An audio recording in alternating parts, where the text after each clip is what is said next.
200 working on fire firefighters will be deployed to assist in the ongoing fire suppression in Alberta, Canada.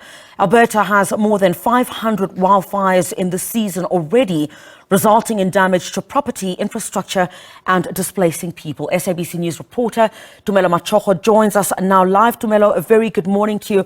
I think first of all, this really does demonstrate the expertise that we have in giving this kind of assistance to Canada, and talk us through how this will bolster efforts in that particular area that has been devastated.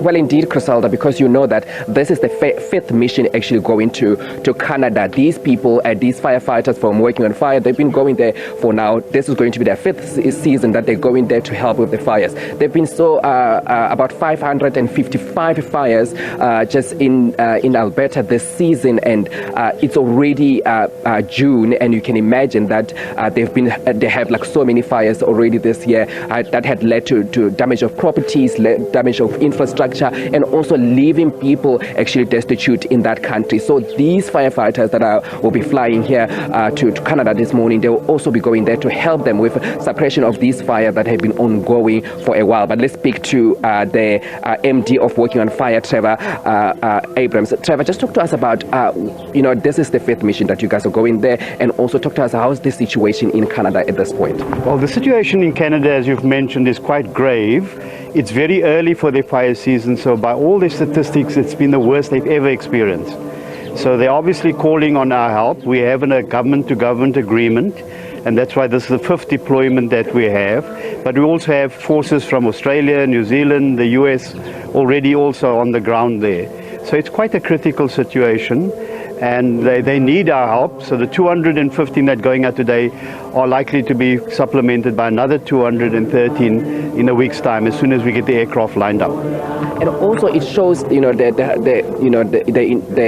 collaboration that you guys have with Canada, and also the hard work that they've been going there to suppress these fires. And talk to us about the relationship that you guys have with Canada, and also why they always call you guys as Working on Fire. In fact, we've actually even picked up from the Australians. They say when we in Canada, the rest have a tough time keeping up with us. In fact, last time we went to Manitoba, the Minister of Environment and Conservation there wrote an individual letter to each firefighter, thanking them and recognizing them particularly for their diligence, their safety and their ability to work the way we do.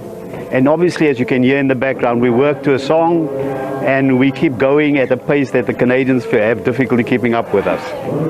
And also, Working on Fire is a EPW, like getting people that don't have jobs, that are coming from rural areas, and and it also gives them like jobs. But what is what they do here? It's so important. And also just talk to us about the background of these firefighters and where they come from. So as an EPWP program, we recruit amongst the unemployed youth, but we mold them into professional firefighters, as well as training them with skills that prepares them for jobs in the wider market. And what we have is an alumni program. So many of our firefighters go on to work in conservation agencies, in SABC, in SNDF, in municipalities. So that's really the success of the program. These people, young people that you see here, come in, they grow, but then they move on, being able to get jobs. And that's really the success of this program. And also, how long are they going to be there? Just talk to us about that. How long are they going to be there to help with this firefighting in Canada? So they go on a 35-day deployment, in which they do a 14-day on the fire line. They have time off, and then they got another 14-day. And obviously there's travel to the rest days, as well as the induction day, as well as the demobilization day. So 35 days in all. And also I've seen on my prep, when I was doing the prep, over 2 million hectares have already been burned in Canada just this year. Just talk to us about that, because it's not even fire season yet, and already they have seen so many fires so far. So, for the general public, you imagine there being 2 football fields. 2 million. You can imagine there's 4 million soccer fields that's actually burnt out already. So that's very extensive, and they've had to evacuate many communities in where it's just the danger of the fire and the smoke, they've had to evacuate people. So it's huge disruptions to their lives and livelihoods, and obviously destruction to their homes and infrastructure. So it's a significant thing, and you must remember Canada is in the north.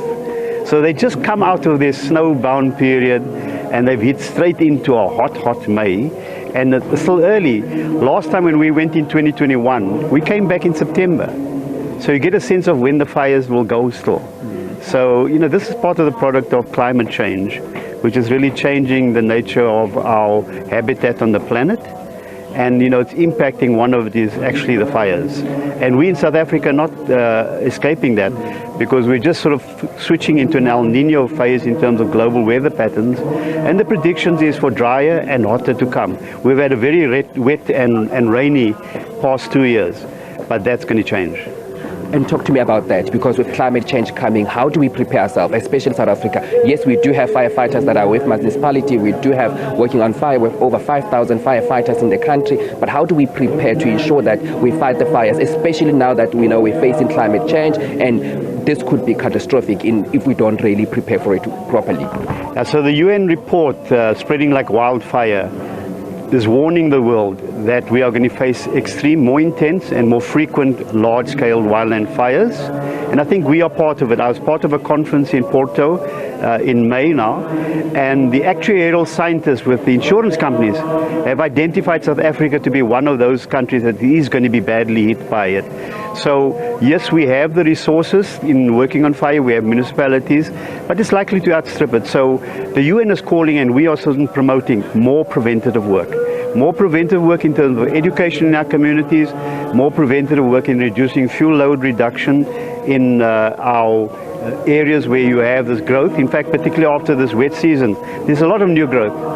And if that gets dry and burnt out, then you're going to see the fires that's going to come our way. Are we ready in terms of aerial support in South Africa?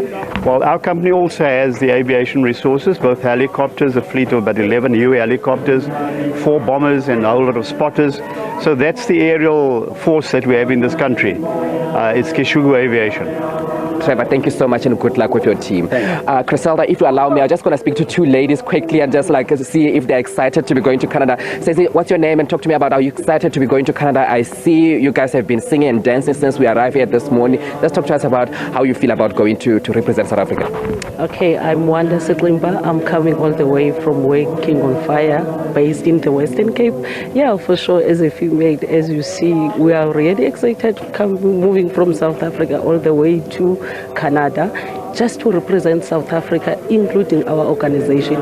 And we are proudly enough, and we are so excited. As you can see, the percentage of the female which we are going with, it shows that we as South Africans, and also we are proud of what we're going to do up there. I know there's been an intense training for the last 3 days. How are you guys ready? Do you think you're ready enough to and fit enough to fight the fires in Canada?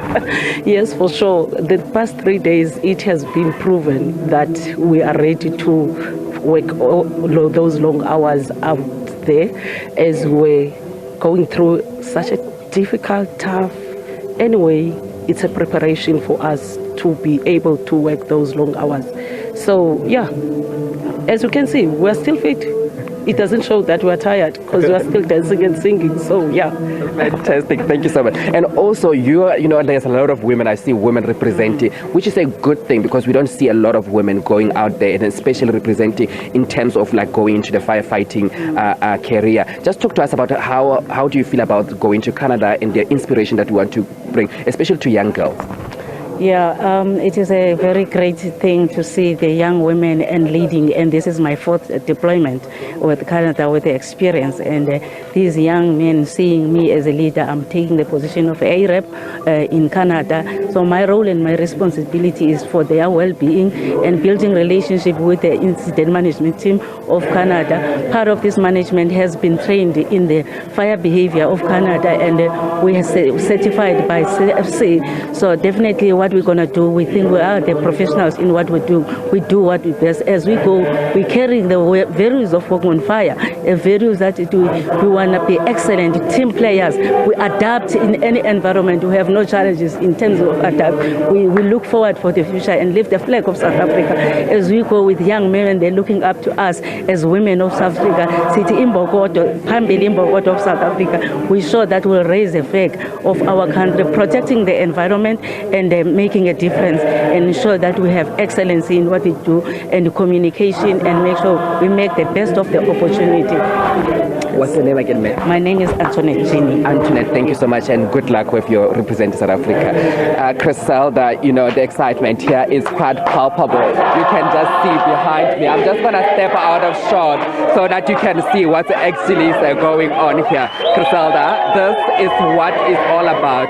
These firefighters, 215 of them, going to represent South Africa in Canada and fight those fires that are ongoing in that country.